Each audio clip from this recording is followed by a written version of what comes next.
अभी चंद ही दिन हुए हैं हयात भाई के इंतकाल को, और मैंने तुम्हें यहाँ इस काम के लिए बुला लिया। आई होप तुमने माइंड नहीं किया होगा। क्या करूं बेटा, बेटियों का बाप हूं, कुछ ना कुछ तो करना पड़ेगा ना। इसे माइंड करने वाली क्या बात है अंकल? बाबा चले गए और सबने एक ना एक दिन जाना ही है। लेकिन दुनिया चलती रहती है अंकल, दुनिया नहीं रुकती।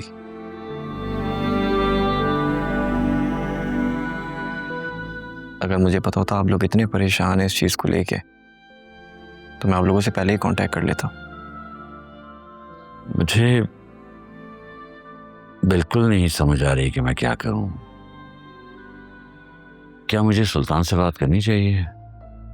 खबीस इंसान से लड़ने के लिए अंकल खबीस बनना पड़ता है, जो कि आप और मुझ जैसे लोग नहीं बन सकते। वो आपकी सोच से ज्यादा घटिया इंसान है। तो फिर क्या करना चाहिए बेटा? इस तरह यूं हाथ पे हाथ रखकर तो नहीं बैठ सकते ना। फिर ये भी नहीं पता कि असफर और सुल्तान के दरमियान में क्या खिचड़ी पक रही है। अंकल सारी सूरत हाल को देखकर मुझे एक ही सोल्यूशन समझ में आता है। हमें भाई से बात करनी चाहिए। जब मैं जेल गया था, भाई ने अपने किसी दोस्त से बात की थी। पुलिस वालों ने सुल्तान का जो हाल किया था, उसकी औकात याद दिला दी थी उसको। अकरम, मुझे नहीं समझ आ रही मैं किस मुंह से उससे बात करूं। सच पूछो तो मुझे तो बड़ी शर्मिंदगी होती है। आप क्यों बात करेंगे अंकल? मैं बात करूंगा भाई से। ये सब कुछ जो हो रहा है उसका जिम्मेदार मैं ही।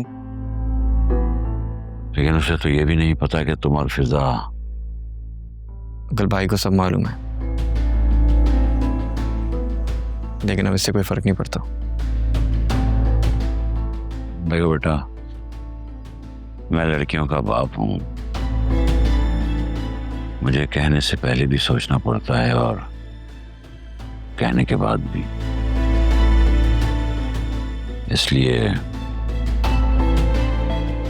मैं नहीं चाहता कि मेरी बेटी के कैरेक्टर पे कोई सवाल उठे।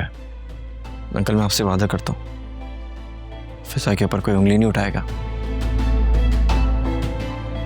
ये सब कुछ मेरी वजह से हुआ है और इसे मैं ही ठीक करूंगा। ये सब मेरी जिम्मेदारी है।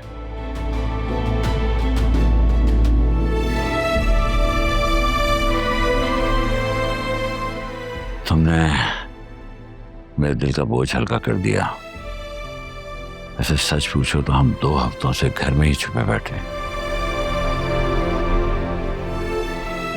इतनी आसानी से नहीं छोड़ूंगा अंकल उसे। उसकी वजह से मैंने अपने घर वालों का एतमाद, फिजा को और अपने घर वालों के खून पसीने के पैसों को खोया है। चैन से नहीं बैठने दूंगा उसे।